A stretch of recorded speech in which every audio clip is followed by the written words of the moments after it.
हमल के दौरान अगर शुगर हो जाने का खदशा हो तो इसे कंफर्म करने के लिए जो टेस्ट किया जाता है उसे OGTT यानी ओरल ग्लूकोज टॉलरेंस टेस्ट कहते हैं।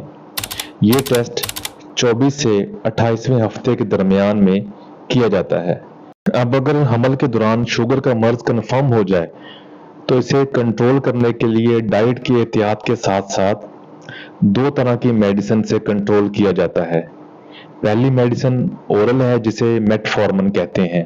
मेटफॉर्मिन मार्केट में मुख्तलिफ नामों से अवेलेबल है जो कि 250, 500, 850 और 1000 मिलीग्राम की फार्मूलेशन में मार्केट में अवेलेबल है। अगर खुराक के परहेज और टैबलेट से दौरान हमल शुगर कंट्रोल ना हो तो दूसरी मेडिसिन जो दौरान हमल सेफ है वो है इंसुलिन, जो कि आप अपने करीबी स्पेशलिस्ट डॉक्टर से मशवरा करके शुरू करें और इसे इस्तेमाल करने का सही तरीका अच्छे तरीके से समझें।